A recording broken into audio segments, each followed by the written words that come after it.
Good morning, everyone, and thank you for joining us today. We are just going to wait another minute for other attendees to join. While we wait, we're going to play our recent Being Well Together film. Enjoy.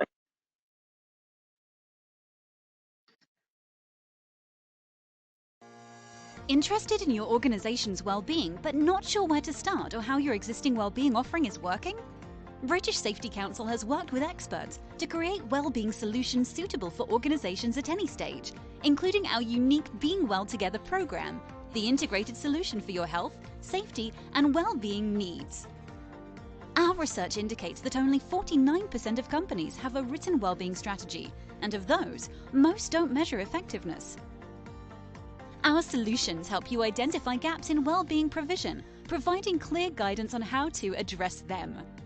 Becoming a supporter of the Being Well Together programme means access to tools and resources, allowing you to effectively develop and implement a health, safety and well-being strategy in a joined-up, holistic way. See the health and well-being of your workforce improve and make the most of your investments. Find out more at beingwelltogether.org.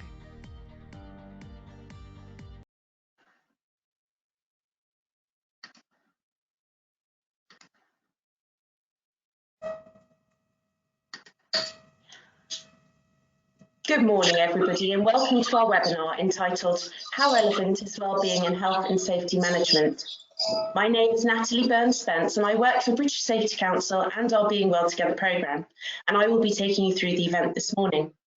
Research shows that integrating health, safety and wellbeing together into a wellbeing strategy makes both financial and business sense. At British Safety Council, we're passionate about helping organisations like yours do just that. So, in this 60-minute webinar, you will find out the latest research behind the link between health, safety and wellbeing, why stress, resilience and pressure at work are all crucial components you need to explore if you want your people to thrive, and you'll find out how to integrate health, safety and wellbeing into your organisation so that you can have a thriving wellbeing culture of health and safe workers. Wellbeing in the workplace is particularly important as we move forward out of the COVID pandemic. The importance of wellbeing amongst staff working from home flexibly or in the workplace is paramount to the health of organisations, especially when you consider that the attributed anxiety and stress can affect workplace performance. That is why we are so pleased to be hosting this event today. Before we begin, I wanted to let you know that due to the number of attendees for our webinar this morning, everybody except the speakers will be on mute during this event. However, the speakers welcome your questions, and so if you have any queries or comments as we go along, please do note them in the question box on your panel and they will be answered throughout where we can. All other questions and any additional ones can be answered during our question and answer session at the end. This will be at about 10:45. During the presentation, we will be conducting a number of polls and also asking you questions. We would like to make this event as interactive as possible. If you wish to tweet or post about this event, please do use the hashtag #BeingWellTogether. Should you need to leave the event at any point in the morning, do not worry, we'll be sending out a recording of the whole event in due course. I would like to take this opportunity now to introduce our speakers for the event. Marcus Herbert is Head of Wellbeing for British Safety Council and has worked in healthcare and wellbeing for over 15 years.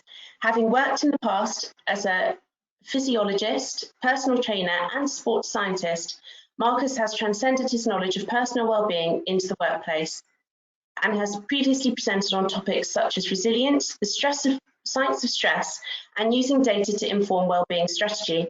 His role within British Safety Council is to provide strategic leadership and management of our Being Well Together programme and the team delivering it alongside identifying new commercial opportunities and strategic partnerships and ensuring the programme is developed to exceed current and future market needs and expectations. Jo Sains is the Wellbeing Services Manager for the Being Well Together programme at British Safety Council. Jo has been working in the wellbeing sphere for more than 8 years. Qualified holistic lifestyle coach, Jo is passionate about helping people feel their best so that they can reach their full potential both inside and outside of work. Jo spends most of her time at work helping organisations to strategically plan their wellbeing programmes and implement it in a way that is unique to their organisation and unique to their people. In her spare time, Jo researches all things health and well-being, implementing them into her life and walking her beautiful pooch. For the question and answer session, we will also be joined by Phil Pennington, Audit and Consultancy Manager at British Safety Council.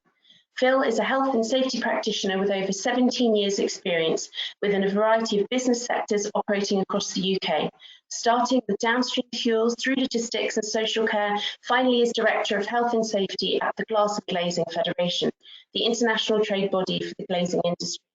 Phil has been actively part of over 70 assurance audits, leading on over 40. The innovative solutions that Phil has seen throughout the countless assurance audits undertaken in 2020 have been captured within the revised 2021 COVID-19 management guidance. Phil will be able to answer any specific health and safety queries during the question and answer session at the end. So without further ado, let me pass you over to Jo and Marcus for their presentations.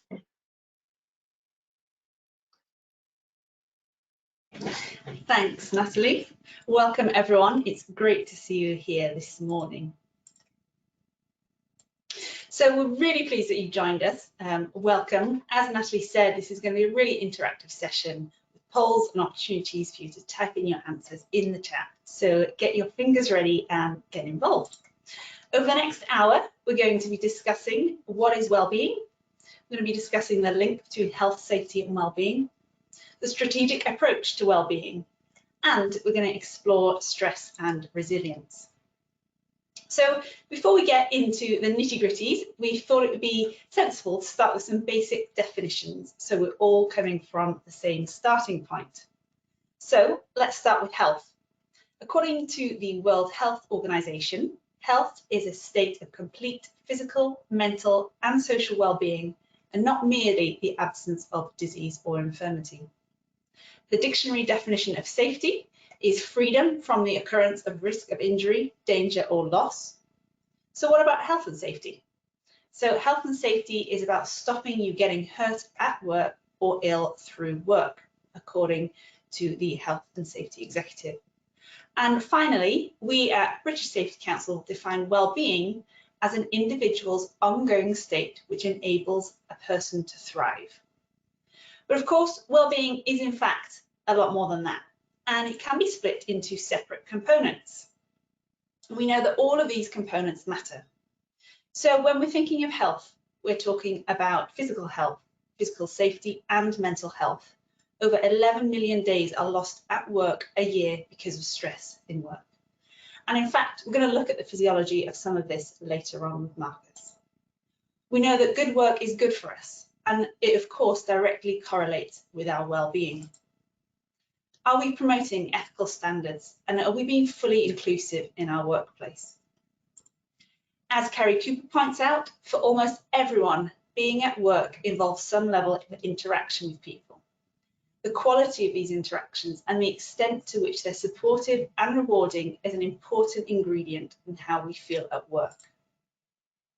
How are we helping our employees to grow and develop?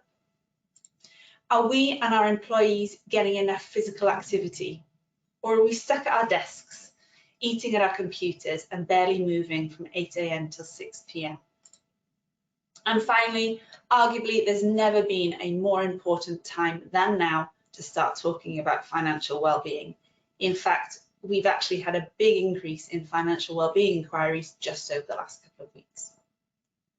So when we spend over 90,000 hours of our lives at work, you can see that workplace well-being is quite a big subject, isn't it?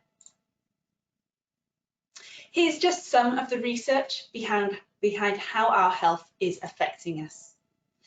In 2020-2021, stress, depression or anxiety accounted for 50% of all work-related ill health cases. Poor mental health among employees costs UK employers 42 to 45 billion each year. Almost half of employees lose sleep because they're stressed at work. But the good news is we're getting more for our money. On average, for every £1 spent on well-being, employers get £5 back, which has gone up from £4 back on average. So we're now going to look at mental health at work and then physical health and how relevant they are to health and safety. So there is evidence of a link between mental ill health and higher rates of industrial accidents. Now I'm wondering, have a think and pop it in the chat box. Why do you think poor mental health has an effect on accidents in the workplace? So pop it in the chat box and Natalie's going to read out some of your responses.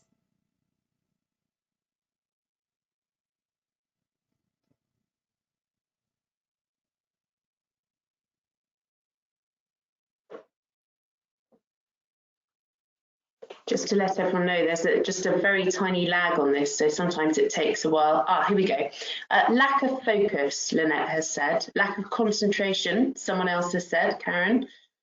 Oh, and another Karen has said lack of concentration, affects concentration.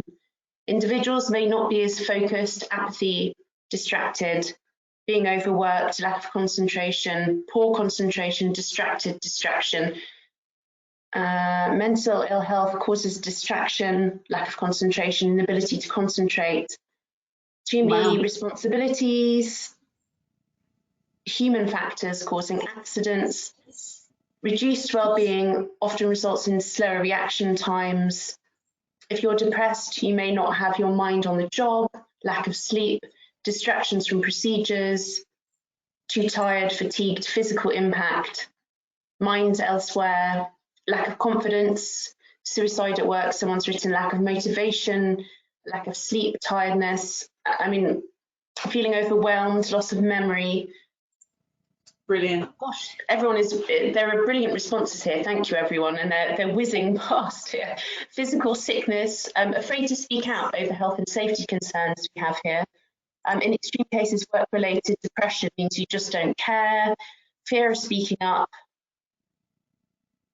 unable to realise what is important and what is not. So disconnection. The workplace culture might make employees reluctant to ask questions about how to do things safely and well, and a lack of trust in others. Brilliant. Thanks, Nat. And that was great. So lots of responses, thank you. And it sounds as though you may have experienced some of this yourselves or experienced witnessing it.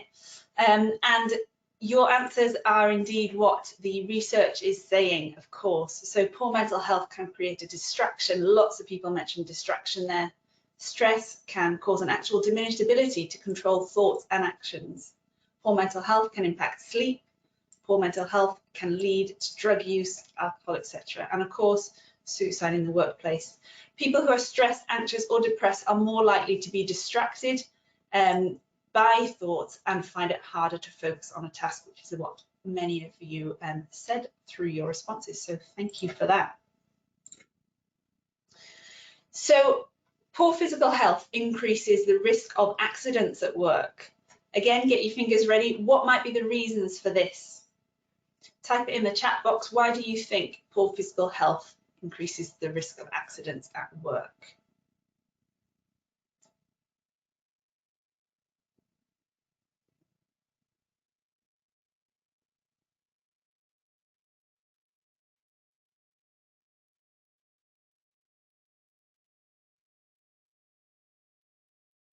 Again, just a slight lag here while we wait for people to type their questions in or their suggestions in. Just to say that the chat box for you guys is actually called the question panel. So it's the question panel for attendees.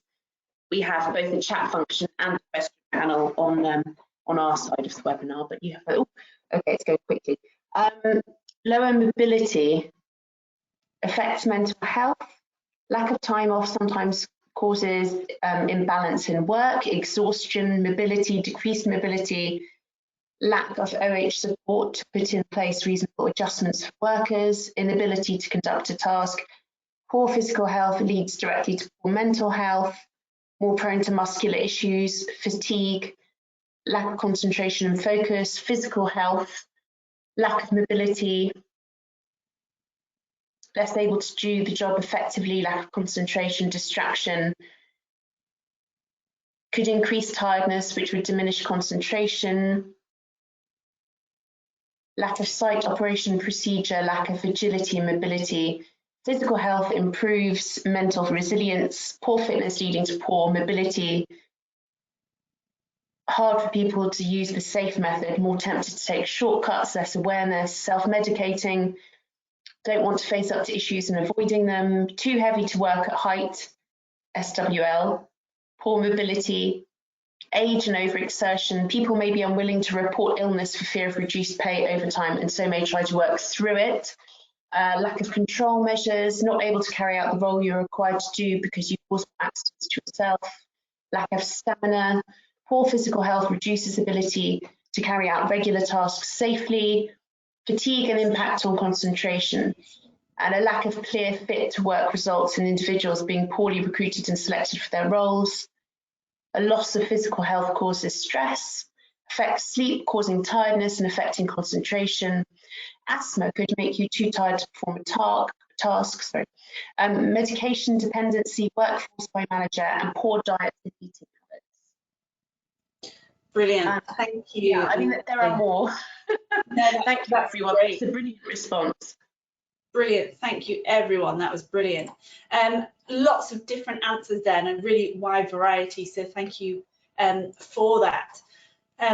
Again, I think you've been reading the research. So the research is saying that overweight and obese manufacturing workers, for example, are 25 to 68% more likely to experience injuries than normal weight workers. Of course, impaired hearing, eyesight, neurotic illness, diabetes, epilepsy, these can all affect our health, of course. Diabetes can cause people to black out, and now the number's gone up. 4.9 million people have the condition in the UK. As lots of you mentioned, poor physical health can create a distraction, and it can make sufferers careless. Poor physical health can affect sleep and cause fatigue, which I know lots of you mentioned, so thank you for that. So what about, well, we've discussed the effect that mental health has on health and safety in the workplace and the effect that physical health has on the workplace. What about their effects on each other? What's the impact of mental health on our physical health? People with severe mental illness, including schizophrenia, bipolar disorder, and major depression, have a 53% higher risk for having cardiovascular disease than healthy controls. And people with schizophrenia have a 50% increased risk from cancer. And physical health on our mental health? Poor physical health can impact mental health. Not being able to exercise, of course, reduces our levels of serotonin. And one example is chronic back pain is associated with an increased likelihood of depression, psychosis, anxiety, stress, and sleep disturbance. And I'm sure that's not limited to back pain as well. So let's launch a poll. Has your physical health ever affected your mental health? Natalie's just opened the poll, so if you could vote, that would be great.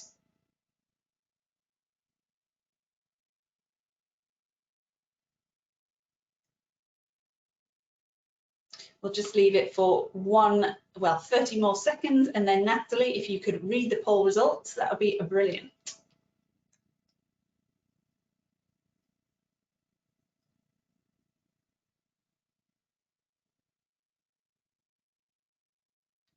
What are the results saying, Natalie?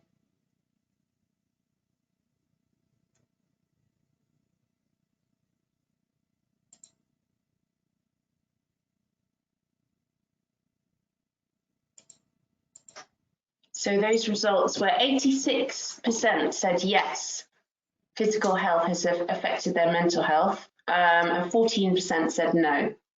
Okay, great. Thank you for those responses. Very interesting weight of people that physical health has affected their mental health there. So let's talk about the current approaches to health, safety and well-being in the workplace. What's traditionally done and what is the research saying? So based on the title of today's presentation, I'm sure you have an interest in how health, safety and well-being are interrelated.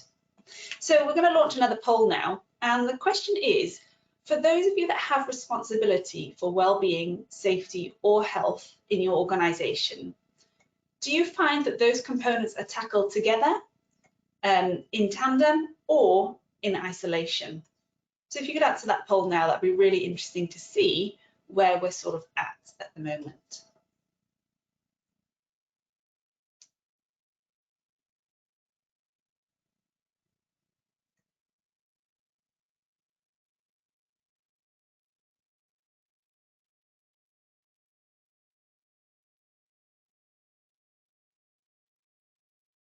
What are the results saying, Natalie?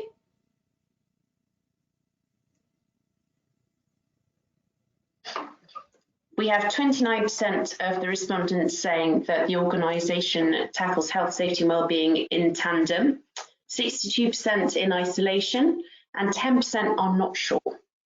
Okay, fascinating. Thank you so much. And thank you for voting in our poll.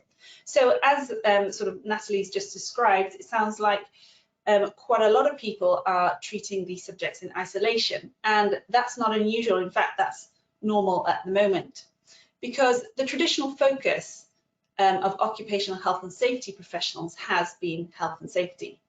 In some workplaces, as we've seen today and here, there is a bit more of an extension in more progressive workplaces.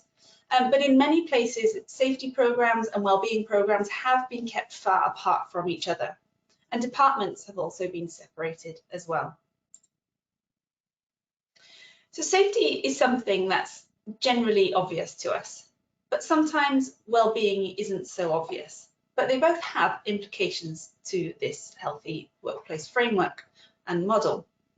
When we look at the World Health Organization's application of the healthy workplace framework, we can see that there's a relationship between unsafe and an unhealthy workplace.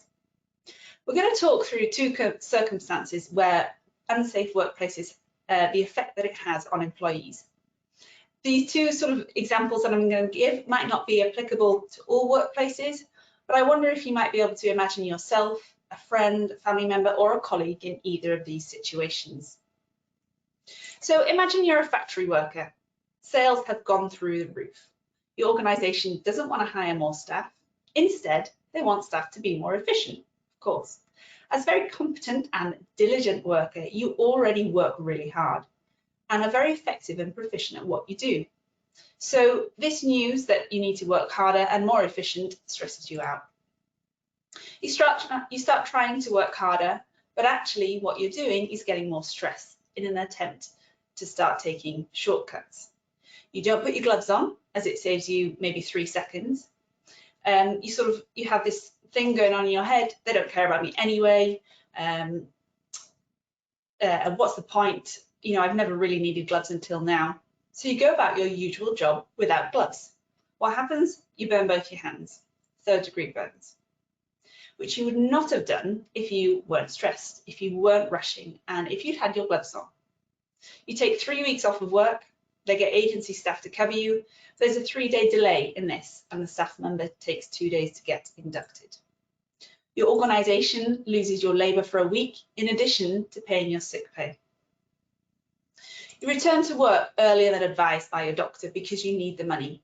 The sick pay doesn't cover your family needs, so you're still unwell. Your productivity is at rock bottom, as is morale. When you return to work, you notice that nothing has changed. Your colleagues are as stressed, workload is still as high, and accidents become more frequent. Eventually, there's a fatality. The investigation into this fatality, which, by the way, the investigation alone cost tens of thousands of pounds, concluded that fatality could have been prevented with proper health and safety training, in addition to more staff and lower workloads.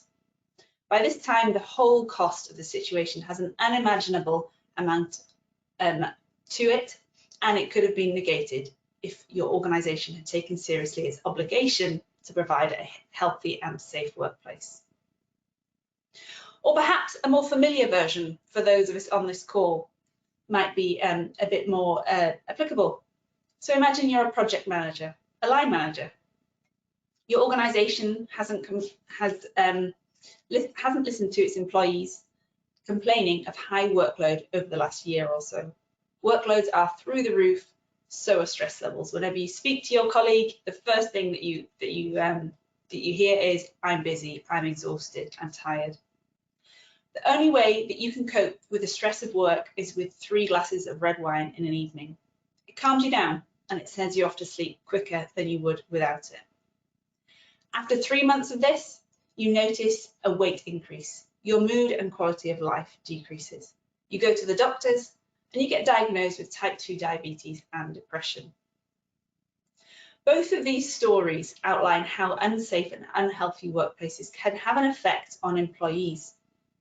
Whilst one might be related to a factory setting and the other more of an office setting, hopefully you can see the different types of options or the different types of stories that we've got there and how they can be applicable to many workplaces.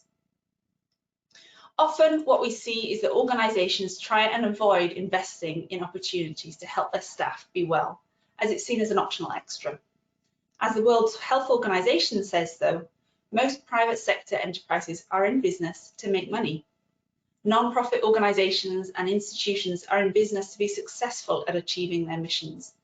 All these workplaces require workers in order to achieve their goals, and there is a strong business case to be made for ensuring that workers are mentally and physically healthy.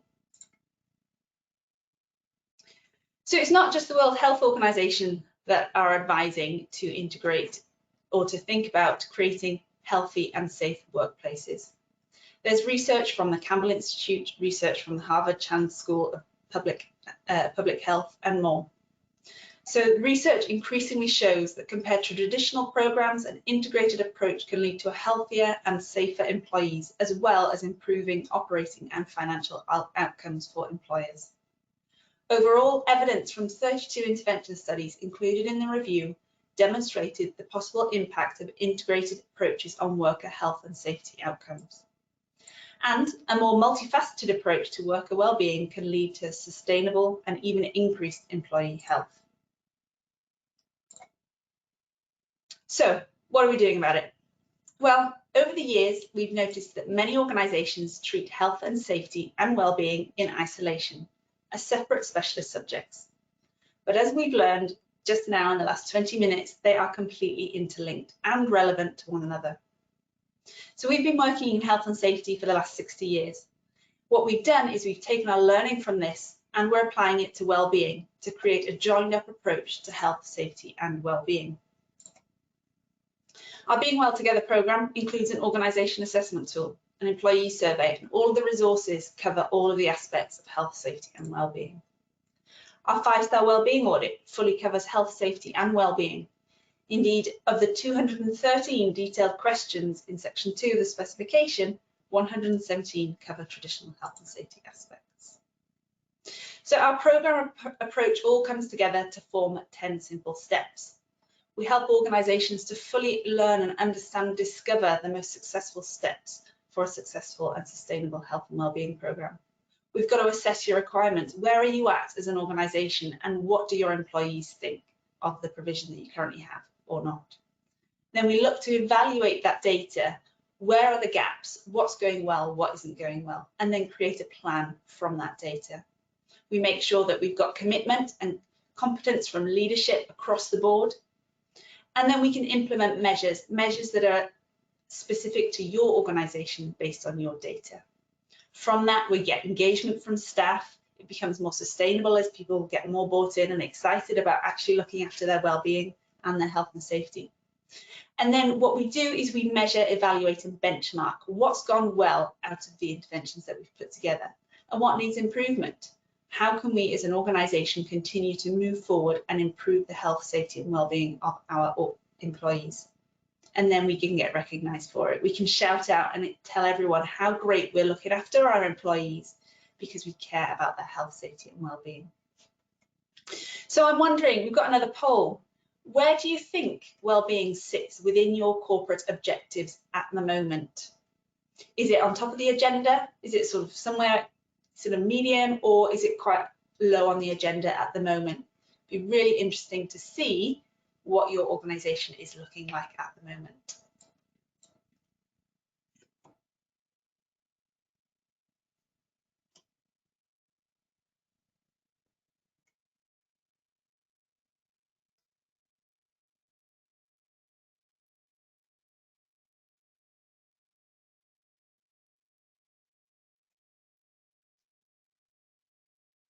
How are the results looking, Natalie?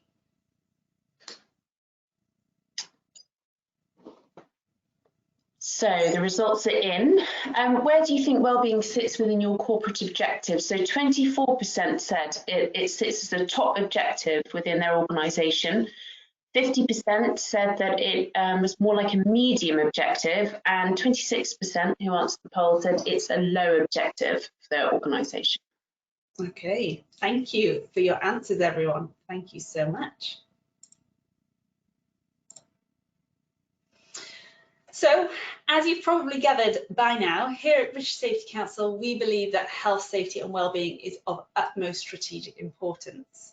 And by putting wellbeing at the heart of our strategy means that we are broadening the delivery of our vision and having a greater impact so that we reach a place where no one should be injured or made ill through their work.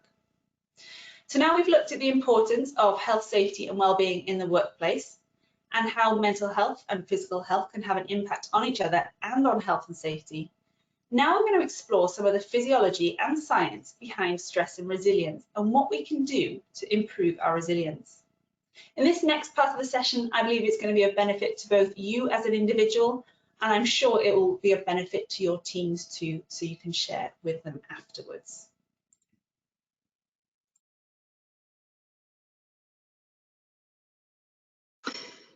Great, thank you very much, Joe. Really appreciate you taking us through the first half of that presentation. And much like Joe started with her side of the slide deck, we're going to have a look at some of the definitions of stress and resilience. So if we just move on to the next slide, Joe, and I'll just outline what we're covering within this second part of the slide deck. So of course, we want to define what stress and resilience is, because starting with the definition allows us to understand the signs and symptoms and things that we can do in order to improve those things, within the workplace or just as individuals. Exploring the link as well between the physical, emotional and mental resilience, as there are different components, much like there are different components to wellbeing. And then actually just having a look at some of the lifestyle choices that we can make that either help to improve or actually impact our resilience. Now, based on the time, normally I would want to ask this question to the audience of, what is stress? What does stress mean to people that are attending this session? And often what we find is that stress is perceived as a bad thing, that it results in negative outcomes, and that there isn't anything really positive associated with stress. But actually, there are values in stress, and it can actually help to promote good performance.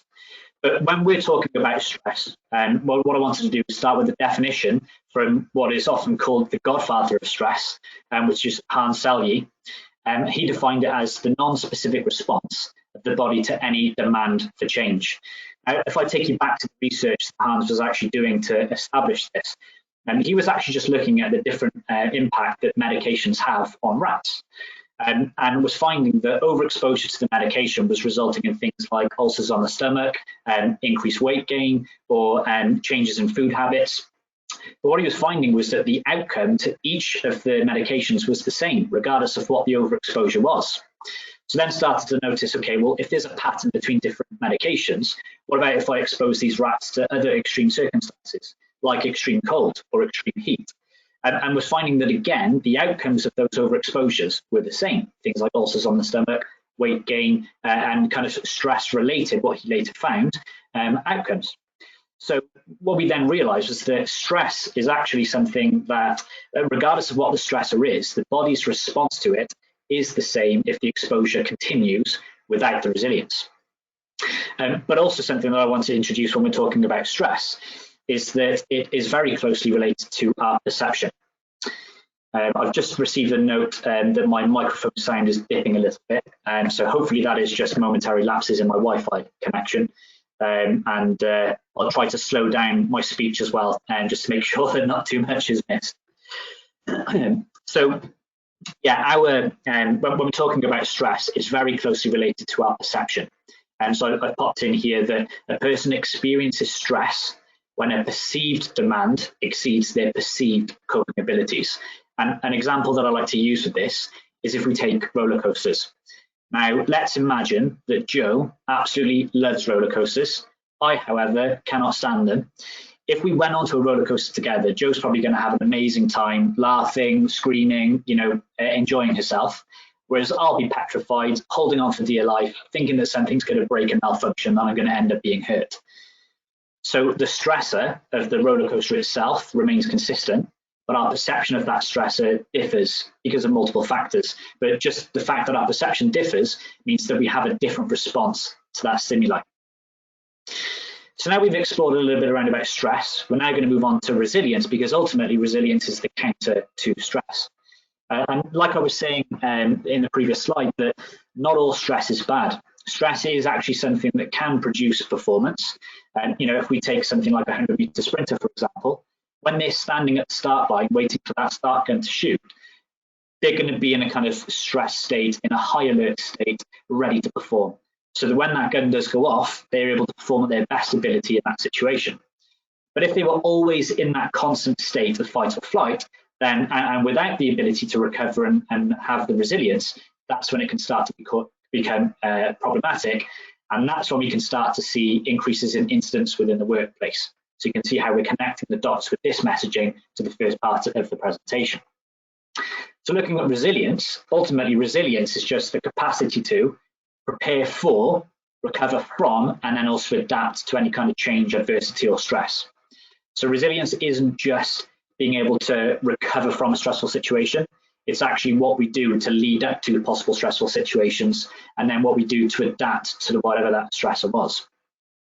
And one of the amazing things, you know, which is part of the reason why I'm so interested in well-being, is that we can also build our resilience and our capacity to sustain our energy, and we can do that through just simple lifestyle choices outside of our kind of working parameters as well.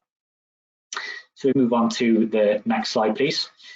What I find, or what I've personally found within my journey of understanding stress and emotional resilience, is that I don't think I had truly really experienced stress until my first daughter was born. And when she was born, there were complications in her birth, which she's absolutely fine, healthy 5-year-old now. We've had another 2 girls since then as well, which also contributes a bit to my stress. But yeah, that very first experience, I kind of had my very first feeling of being completely out of control and not able to deal with the stress that I was experiencing. And that was when I first started to understand what other people were going through when they experienced stress. And I found the best way for me to understand it was to explore the physiology of the human stress response. So what I've got here is an imagery showing the sympathetic nervous system and the parasympathetic nervous system. I'm just seeing that I've got another note saying that the sound quality is still not great, and maybe the Wi-Fi is being impacted. So apologies to those that are attending. Don't normally have any issues with my microphone or my Wi-Fi, but if anything gets missed from this session today, you know, we'll be able to share the slides, and if you have any kind of follow-up questions, then you know it will be just at the end of an email or a phone call. So just coming back to the slide, what we've got here, the sympathetic and the parasympathetic nervous systems. The sympathetic nervous system is our fight or flight response. So it's the one that if we start to feel that our heart beats a little bit faster when we're feeling a little bit nervous, and we might notice that our mouth gets a little bit drier because the sympathetic nervous system is responsible for slowing down saliva secretion. And we might even notice digestive problems, which again is associated with an increased stress response. Conversely to that, we have our parasympathetic nervous system, which is our rest and digest system. That does literally the opposite to our sympathetic nervous system, where it actually helps to slow down our heart rate. It facilitates digestion and it actually promotes saliva secretion. But these two components are actually acting at all times. So our sympathetic nervous system and our parasympathetic nervous system are constantly active, checking in to whatever the stimuli is within our body to determine whether or not we need to speed things up or slow things down. And because of that, it actually very subtly impacts the time difference between each of our heartbeats. And that's something that's called heart rate variability. Now, we can actually use heart rate variability to assess somebody's activation of their sympathetic nervous system or their parasympathetic nervous system to see how their body physically reacts to a stressor. And this is how we can determine that there's certain lifestyle choices or stressors that can actually result in either a stress response or actually help somebody to recover. So if we take something like receiving an email from a work colleague that we don't have a very good relationship with, and see that our heart rate increases as a result of that, and we get an acute stress response, versus listening to something like classical music that actually helps to lower the heart rate. You can literally isolate different circumstances that help to promote either relaxation or a stress response. And I'm hearing that there's a lot of mixed reactions from the audience, that some people can hear fine and that some are having issues. So again, apologies guys, we don't normally have these issues. So we'll pick up anything after today's session if there's any gaps in the delivery. What I wanted to do with this slide was bring together the physiology of why somebody that might be experiencing an acute mental health issue or experiencing a more chronic mental health issue in the workplace, and why there might be a link between reduced performance, maybe reduced concentration, and maybe increased chance of incidents within the workplace, which ultimately is why we're putting this message together today. So linking back to the previous slide related to heart rate variability, when we have that acute stress situation or a chronic stress situation, it actually can impair our heart rate variability, which then has an impact to the blood flow of a certain part of the brain that is responsible for executive thinking, creative thinking, and high-level decision making, which is our cerebral cortex. So just imagine that there's an imbalance between our fight or flight system and our rest and digest system, that then has an impact on the blood flow to the area of the brain that is responsible for higher level human thinking. And that's because heart rate variability affects the thalamus, part of the brain that's responsible for synchronizing that cerebral cortex, the executive thinking. Because of the reduced blood flow, it means then that there's an incoherent heart rate variability, which then ultimately means that we're more in a fight or flight state and more of a reactive state, and not a thought, higher thinking, creative space. And the magical thing about this is there are certain things within our lifestyle that can actually help to improve our heart rate variability, and they might be more simple than you think. So if we carry on to the next slide. So a few of the things that I wanted to put across as well within this slide deck is just some of the signs and symptoms of stress that we can identify within ourselves, but we can also identify within the workplace. So things like heart beating faster, we can identify that within ourselves. We can feel that if we're about to go into a meeting that we're particularly nervous about, or if we're receiving emails from people that we don't have a particularly good relationship with, or other circumstances that just result in that slightly nervous effect, we can identify that heart beating faster. We can also identify with that dry mouth, and now we understand that physiology of stress, we can start to see why those two things might happen. Same with the digestive problems as well. But then other things, feeling lightheaded when standing up, yes, that can be associated with just, maybe being dehydrated or not having eaten enough within that day. But it can also be associated with a postural hypotension, and standing up might be a sign or symptom of experiencing acute stress. Shoulder tension is a particularly common one as well. Typically, when we're going through a fight or flight situation, we will naturally raise our shoulders into a kind of brace position, ready for that kind of fight or flight response. And so at the end of a long working day, if we notice that shoulder tension, because we've been sat down at the desk, yes, it might be the setup of the desk, but it might also be that because we've been in the brace position and not tuning in with the fact that we're feeling that stress. Disrupted sleep can also, certainly be related to stress. At the moment, my disturbed sleep is more related to the fact that I've got a 4-month-old that's still sleeping in our bedroom. But again, having disturbed sleep is something that we can link into, maybe it is something that we need to check in and assess what our current stress levels are.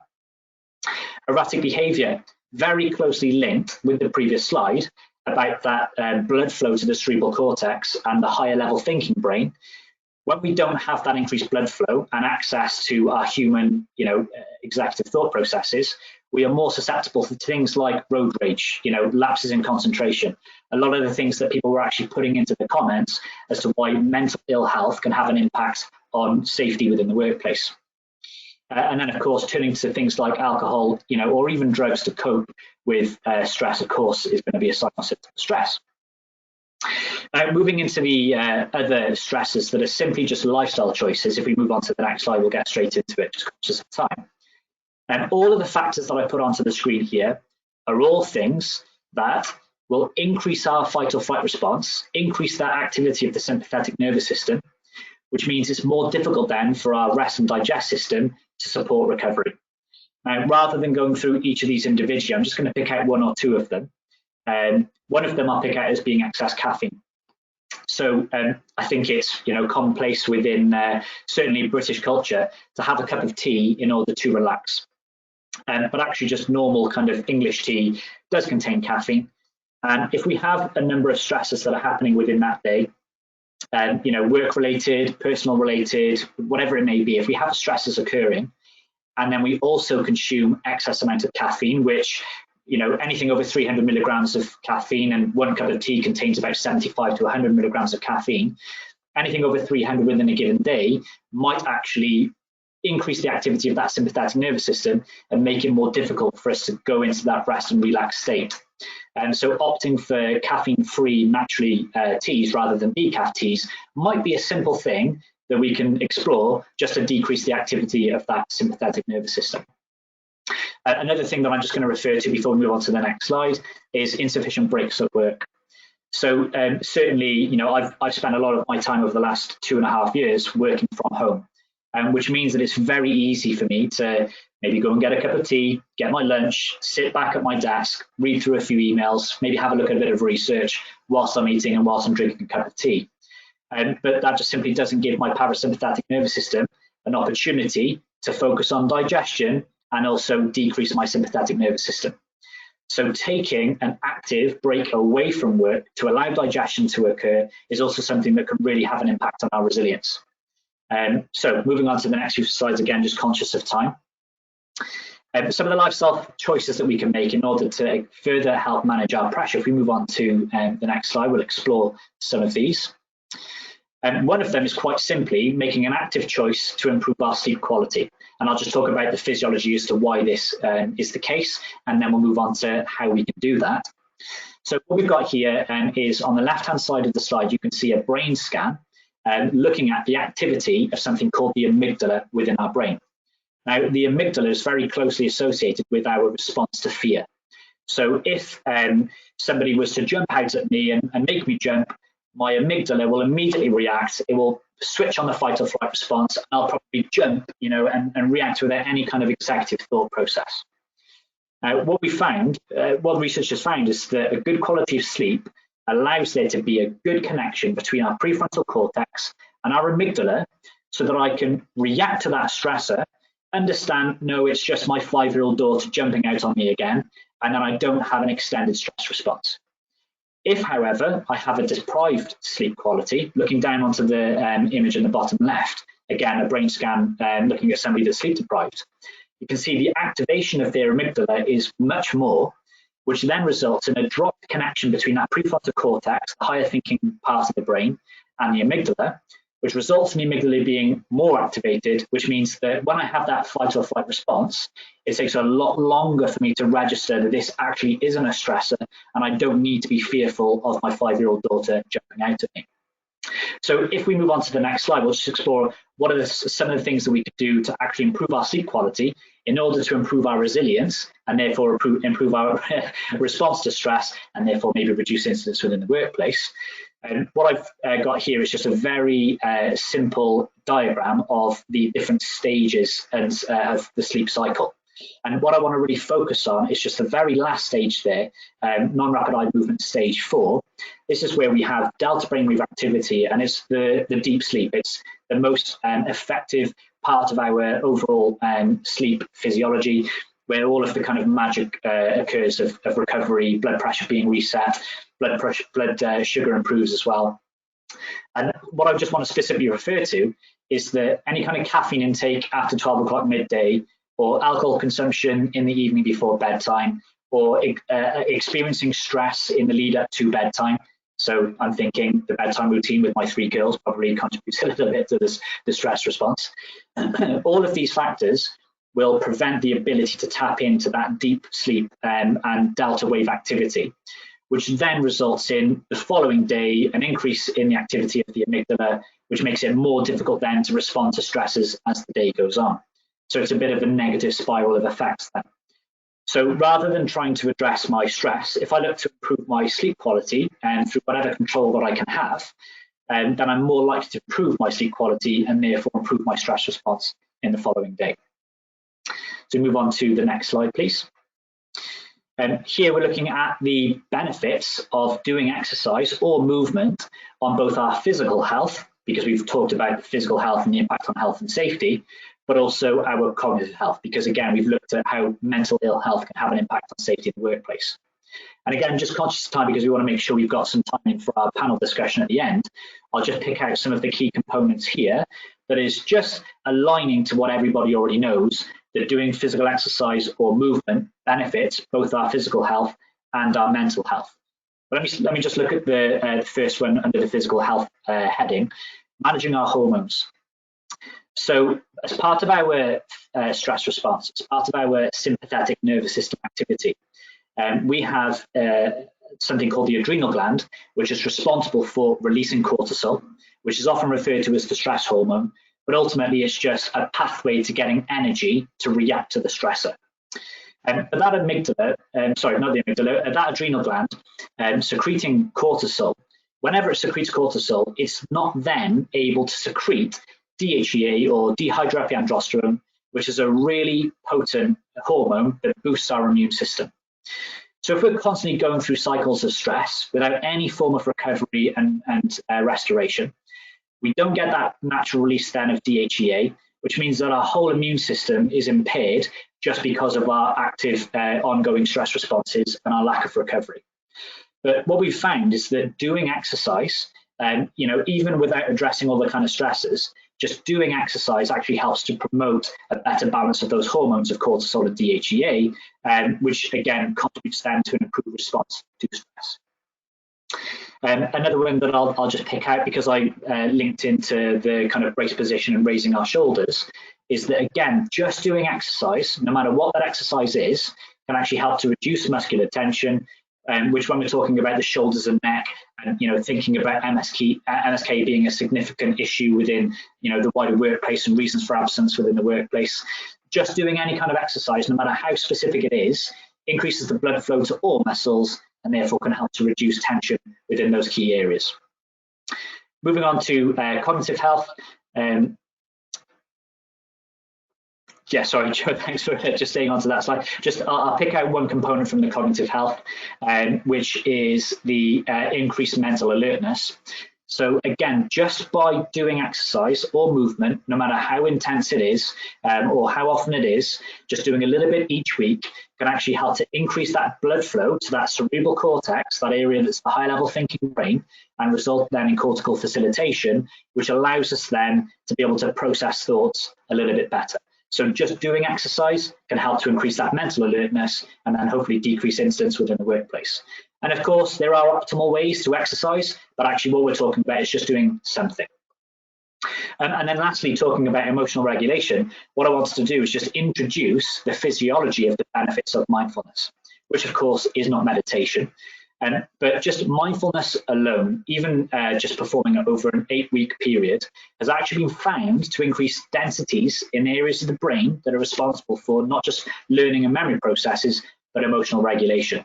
So yes, we can think about how it helps to relieve stress, and it can help to improve empathize with others, and it might help to improve stronger relationships and success and happiness. But if we just take a step back and understand that just doing 8 weeks of mindfulness practice, even once a week, actually changes our brain physiology in order to help us improve our emotional regulation, I think there's something quite powerful to take away from that for us as individuals. So then if we move on to our closing messaging, hopefully what we've put across today, despite any kind of dropouts in the sound quality, is that well-being and health and safety really are interrelated, and of course when approached in a holistic way will actually result in better outcomes. That's what the research is telling us, and that's the approach that we take within British Safety Council. But also, taking away from just that holistic approach, that we as individuals can also do things to improve our resilience, improve our energy balance, and ultimately reduce the way that we react and respond to stress, which then ultimately has an impact on health and safety within the workplace. So it looks like we've got 5 minutes now to move on to a panel discussion where we can take any kind of questions that are related to either health, safety or well-being within the workplace, or anything that's come up from the content we've delivered today. So I'll invite Joe and Phil to rejoin me, and then I'll just have a look to see if there's any kind of questions that have come through for me, and then Nat, if you've got any questions that have come through as well. I actually have the questions here. I pinged one through to you, Marcus, which was someone had said, it was just quite funny, which is why I pinged it through, had asked whether your heart rate had been affected by the stress caused by worrying about the sound. So I just pinged it through because I thought it was amusing. But I'm sorry about that, everyone. It seems to have regained itself. It's one of those things we have to accept, I think, on webinars.